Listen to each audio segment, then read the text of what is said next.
എന്തുകൊണ്ട് സർക്കാർ ഉദ്യോഗസ്ഥർ മുന്നേ നല്ല ആൾക്കാർ സർക്കാർ ഉദ്യോഗസ്ഥരായതിനു ശേഷം എല്ലാവരെ കുറിച്ചല്ല എന്നാൽ മിക്ക ആൾക്കാരെ കുറിച്ച് എന്തുകൊണ്ട് അവർ അലസന്മാരും കൈക്കൂലിക്കാരും പണിയെടുക്കാൻ ഒരു ആഗ്രഹം ഇല്ലാത്തവരായി മാറുന്നത്? എക്സിസ്റ്റിംഗ് ആയിട്ടുള്ള സർക്കാർ ഉദ്യോഗസ്ഥർ ഇവരെ മാറ്റിയെടുക്കുന്നതാണോ, അതോ സർക്കാർ ഉദ്യോഗം കിട്ടിയതിന് ശേഷം അവർക്ക് പല ഓപ്പർച്യൂണിറ്റീസ് പൈസ ഉണ്ടാക്കാനായിട്ടുള്ള സാധ്യതകൾ അവരുടെ മുന്നിൽ തുറന്നു വരുന്നതുകൊണ്ടാണോ? എന്തുകൊണ്ടായിരിക്കും സർക്കാർ ഉദ്യോഗസ്ഥർ പൊതുവെ അലസന്മാരും മടിയന്മാരും പണിയെടുക്കാൻ വലിയ താല്പര്യമില്ലാത്തവരായിട്ട് മാറുന്നത്? വളരെ കുറച്ച് ആൾക്കാർ നല്ലവരായി പണിയെടുക്കുന്നതുകൊണ്ട് മാത്രമാണ് ഇപ്പോഴും നമ്മുടെയൊക്കെ നാട് പ്രോപ്പറായിട്ട് പൊയ്ക്കൊണ്ടിരിക്കുന്നത്. മുഴുവൻ ആൾക്കാരും മോശമായിരുന്നെങ്കിൽ ഒന്ന് ആലോചിച്ച് നോക്കി, എന്തായിരിക്കും നമ്മുടെ നാടിൻ്റെ അവസ്ഥ? പല ആളുകളും ഈ സർക്കാർ ഉദ്യോഗസ്ഥരെ കൊണ്ട് പൊറുതിമുട്ടിരിക്കുക. ഇപ്പോൾ പുതിയൊരു ഗവൺമെൻറ് വന്നിട്ടുണ്ട്, അവരിവരെ കൊണ്ട് പണിയെടുപ്പിക്കുമെന്ന് പ്രതീക്ഷിക്കുന്നു. പക്ഷേ 5 വർഷം മതിയാകുമോ ഈ ഒരു സിസ്റ്റം മൊത്തത്തിലൊന്ന് സെറ്റാക്കി എടുക്കാൻ? അതോ ഇതേ സിസ്റ്റം തന്നെ എന്നും നിലനിന്നുകൊണ്ട് ഏത് ഗവൺമെൻറ് വന്നാലും ഞങ്ങൾ ഇങ്ങനെ തന്നെയാണ് എന്ന് സർക്കാർ ഉദ്യോഗസ്ഥർ പറയൂ? വളരെ മോശമായിട്ട് നിങ്ങളുടെ ജോലി ചെയ്ത്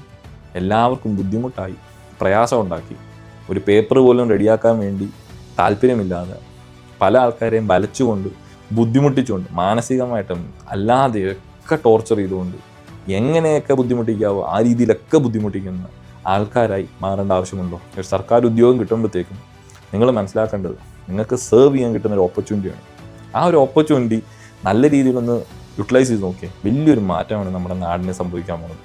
അതിന് പകരം 5-നും ഇടയ്ക്ക് പണിക്ക് വന്നിട്ട് പണിയും ചെയ്യാതെ ആൾക്കാരെയും ബുദ്ധിമുട്ടിച്ച് കൈക്കൂലിയും ചോദിച്ച് എങ്ങനെയെങ്കിലും വെറുപ്പിക്കുക. നിങ്ങളും പണിയെടുക്കില്ല, ബാക്കിയുള്ളവരെയും പണിയെടുപ്പിക്കില്ല. കണ്ട സമരത്തിനും അതിനും ഇതിനൊക്കെ പോയി എപ്പോഴും സീറ്റ് വേക്കൻ്റ് ആക്കി. അങ്ങനെയാണോ നിങ്ങൾ പണിയെടുക്കേണ്ടത്? പ്രൈവറ്റ് കമ്പനീസ് വർക്ക് ചെയ്യുന്ന ആൾക്കാരെ എന്ത് കഷ്ടപ്പെട്ടാണ് അവർ പണിയെടുക്കുന്നത്? അപ്പോൾ പണിയെടുക്കാൻ ആൾക്കാരുണ്ട്, പക്ഷേ സർക്കാർ ഉദ്യോഗസ്ഥരാകുമ്പോഴത്തേക്കും ഇതല്ല സംഭവിക്കുന്നത്. ഇതിനൊരു മാറ്റം വളരെ അത്യാവശ്യമാണ്.